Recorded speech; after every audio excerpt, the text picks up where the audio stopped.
Assalamu alaikum warahmatullah. So I thought I'd give you a quick update on what's going on in the garden and how the garden's progressing over the year. And I'll show you an update of things that have gone to plan, things that haven't gone to plan. Come along and I'll show you what I'm doing. You know, this area here was just a pile of wood dumped. It's now become my wood chopping station. So I've got my my stand over there to cut my wood. You know, at the same time, I can't be left without any plants. So I've got a good few late season potatoes, so they'll be harvested at the end of the year. Just then it caught my eye and I got a little bit worried there. I thought that might be blight, but it's not actually blight, it's just the colour of the plant. It's just a lot darker than everything else. One of the things that I've done now is, because we're getting towards the end of August and the start of September, I've topped my tomato plants. All of these tomato plants that are growing outside, we're just not going to get the warmth and the daylight hours long enough to be able to get any riper trusses off. Generally on outdoor tomatoes, on the bigger varieties, I go for maybe anywhere between 2 to 4 trusses of tomatoes. And when I'm not getting the height on the tomato plant as I'd want, this is what I do. So I let a sucker grow extra and I get an extra truss of tomatoes off there. We've had some good harvests off this plant. So I managed to grow 3 or 4 trusses off that smaller plant. It didn't grow quite as tall, but it gave me a sucker that produced me a truss of tomatoes anyway. So that area is now clean and it's ready for me to start building my greenhouse when I get around to it. So I've managed to scavenge a first set of bricks. I need to, by my reckoning, I'll have to do another 10 trips to get enough bricks to complete this greenhouse. But we've got, down the main path, we've got all these planters, all these little plant pots with loads of chilies. So we've got a basket of fire chilies down there and a random chard plant. And these danumoris, these are some of the plants. Like this one is, this was a smaller plant that was growing in a pot. So I've recently potted it up and I've tried to just push it on, see if I can get a few chilies off it, but they're like fire. I mean, if you look at the ones that were grown in a slightly bigger pot, I'll go back over here. So this was grown in a slightly bigger pot from the start, and that's got abundant amount of chili. It's mad productive, this variety, and it's mad hot. Khosu from Muki, or elephant ears. Onto my pumpkin patch, I've got a crown prince down there, and I've got these ukuchi curries that need to be harvested, these red ones. The vine's actually starting to die back, so I'm going to pull them. It's been a poor year for bottle gourds.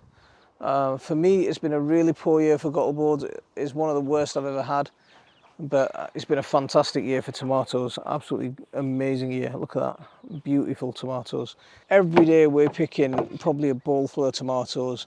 My mum cooked a beautiful tomato curry with romas, or a type of carp. Absolutely delicious. Really enjoyed it today. We've got quite a few ukuchi curry, musca de Provence, that didn't grow that massive, but it's okay, it's big enough. There's one that's slightly bigger back on that patch. So with the pumpkins, I do aim for trying to get smaller pumpkins, because they're easy to store. And the thing is, with the smaller pumpkin, it's easier to cook. Because a massive pumpkin, you're going to have to do a lot of cooking in one day to use that up, or you're going to have to store half a pumpkin. With these smaller pumpkins, it's much easier to store them and harvest them. So remember those suckers that I planted out, those late season suckers? A couple of cherry tomatoes, so I've still got a couple of trusses off them, and a couple of trusses down there. And here's another late season sucker that I planted out, and we've got a couple of big tomatoes down there that actually need staking. All the suckers are produced quite well. We'll go down and have a look at the bottom ones. With the bigger tomatoes, they take a little bit more time and they'll take a little bit more energy in terms of producing the tomatoes. But with these bigger tomatoes, with the cherry tomatoes, I'm absolutely not worried about how many trusses I can go. So I try and aim for about 6 trusses per plant. So one, there's a truss missing there, 2, 3, 4, 5, and then I did the same thing again. I let a sucker grow and I got a truss of tomatoes off there. So all of my cherry tomatoes are absolutely done like this, just so I can get as many tomatoes as possible. And these sun gold, yeah, Dean, remember when I had sun gold at your house for the first time? These are spot on. I can't remember if the last time I gave you an update, a full update, the bean arches were up, but this is a temporary one that we've just propped up somehow. But the main bean arch is up. The things that I found is these lateral supports really make a difference. So I've got one going that way and one going that way, so it's like a big V shape, and it gives it that tension, it gives it that support from any tension that's coming from outside. So it stops it from wobbling about as much, which has been a real game changer in terms of design for the bean arch. If you haven't pruned your cherry trees or your plum trees, your stone fruit trees, you're coming up to the last chances of pruning it, because pruning it with stone fruit trees, they're not to be pruned in winter. So before the plant goes dormant, it gives it a chance to heal off. There's a couple of limbs that I want to take out of here just to open the tree up a little bit, but the kids are liking climbing it at the moment, so they're fighting me on whether I can actually prune it or not, so I don't know if I'm going to be allowed to. So all the winter cabbages are now in. There's a few cabbages that need to be planted out yet. So the kohlrabi are on, they're coming on quite nicely. More winter cabbages, almost out of time to plant them. So if you haven't planted them, I keep saying cabbages, what I mean is brassicas. So kohlrabi, broccolis, your cauliflowers, all of these kind of things, get them planted. So all of this under here, you can see the young plants planted in there, and they'll just be left uncovered because they'll have the protection of this thing. That's, even though they're not going to be netted, they'll have that protection, it'll be okay. I'm in two minds whether to move these strawberries. They grew themselves, they give us a nice crop this year. So they're about 2 years old, these plants, but I'm thinking of moving them because I want to redo that strawberry bed. A lot of those old plants need ripping out. My sort of cycle on which ones are the old ones and which ones are the young ones is pretty out of whack. So what I've done is I've left the runners replant themselves into the right place, so I don't know which ones are the old plants and which ones are the young plants. So there's a little bit of a mix up here. I used to have a cycle where I had the old plants, then the younger plants, then the youngest plants. So I used to have it on like a 3-year cycle, and then on the 4th year I'd dig up the oldest plants and then move down. But it's all got a little bit mixed up. So what I'm going to do is I'm going to take the runners, plant them, and I'm going to take out all the old plants and give it a good level of mulch and see if I can boost it up for production next year. If you remember when I was building this arch, yeah, it's looking awesome. Look, I've got beans hanging down. Sadly, not enough bottle gourds hanging down, but we've got quite a few bagged up. If you're wondering what these carrier bags are that are tied into my bottle gourd plant, is these are just to keep the bottle gourd from getting too cold, because at the moment nighttime temperatures are starting to drop. It might be warm during the day, but the temperatures at night are getting a little bit colder, so you need to give it that extra little protection. Oh, I've just spotted that. Look at that. Look how pretty that is. Look how amazing. See that willow arch, and so the amazing colour of those hyacinth beans, they're absolutely beautiful. It just looks so pretty. It's not looking as good as it should do on camera, but if you were here in real life, you'd see it. So these squash plants have gone absolutely mental. They've gone all over the place. It can't be a kuchikuri because the vines don't get as big. And it's the first time that I've ever managed to grow one of these honeyboat squash. Absolutely beautiful plant. Yeah, absolutely beautiful squash. I'm looking forward to seeing what that's all about. But I mean, all that squash down there, it's coming from here. And the new vines, new plants, the new growth all looks a lot healthier than the old growth. But it's managed to expand, and now that it's been given that space to expand, it's just grown all over.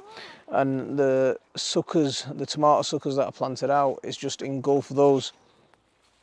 I need to find a way of getting in there and sorting those out without killing my suckers or stepping on the squash vines. Yeah, but that's a bit of work for me to do without stepping on all those squash vines. So the main crop potatoes are looking really good. They're still looking quite strong. We had blight on the patch over there. Luckily, I think I might have caught it in time and topped them all, because it hasn't spread to my potatoes over here, and it hasn't spread to my tomatoes anywhere else. So I'm not sure. Hopefully we might have caught it in time. Maybe lucky, maybe lucky. So Derek, you gave me those Greek giants, and we were very, very late planting them, and I don't think we're going to get a crop off them this year. So there's a few plants that are in, but I just don't think we'll get a crop off them this year. Because of that damp weather and that really damp July, slugs have just been the worst I've ever seen.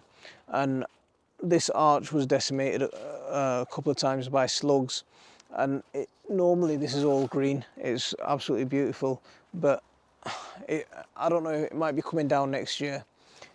Depends on what happens this winter. If it manages to stay up by itself, then I might grow on it again, but otherwise it's coming down. I didn't even notice this. Look at this. So I've got a fig leaf gourd that's just climbed up and it's gone all over everywhere. There's one fig leaf gourd. We've had a couple of fig leaf gourds, alhamdulillah. Here, this is what they look like. And that'll grow to the size of a mini well, maybe a bit bigger than a mini football. So a deflated football. Yeah, a big football that's deflated, that sort of size. I'm descriptive in my words, aren't I? Yeah, we've done the harvest of potatoes down here, you saw that. I finally managed to get that corner cleared, and there's a new project happening all down this side. Things, you know me, things just don't stop, constantly working on new projects.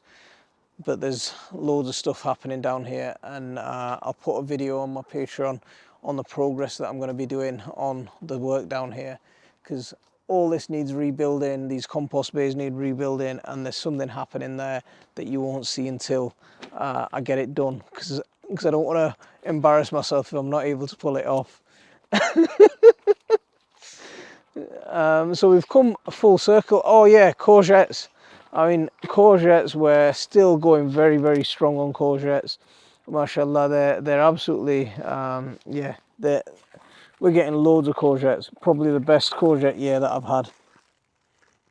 I mean, courgettes aren't hard to grow, but yeah, this is one of the best years of courgettes that I've ever had. Just looking at the sweet corn, I don't think the sweet corn are quite ready yet, but we'll get them sweet corn soon. Notice the beans that are planted all over the place. So in the middle, right next to my sweet corn, I've got some beans planted. I had peas planted next to my potatoes. I've got beans planted there next to my squash and my potatoes. Beans over there next to my squash. So there's beans everywhere, right? And it's a good nitrogen fixer. I know a lot of nitrogen gets used in the production of the beans, but remember, we're harvesting bean plants when it's getting cold and there's still flowers on the plant. There's still some nitrogen being fixed to the soil, even though we might, there might be objections to say that beans aren't producing that much nitrogen to make it worth planting beans just as a cover crop. Yes, it is. It is. There definitely is. You get loads and loads of foliage, which is loads of biomass for compost. So that's another advantage. On that patch, straight after I pulled my potatoes up, I planted some radishes. So I'm just waiting for those radishes to pop up. Looks like someone's been walking on the beds today, Mr. Man. So there's a quick whistle-stop tour of the whole garden. You can see how it's changed from the start of the year, where it was looking quite bare and loads of things to do. It's looking quite good now. I'm quite happy with it, but I can't sit still. I've got a massive project to do over there. Yeah, that'll keep me busy. But I'm going to leave it there for this one. Thanks for watching. Don't forget to hit that like and subscribe for regular updates. If you'd like to support our channel, why not become a patron? Assalamu alaikum wa rahmatullah.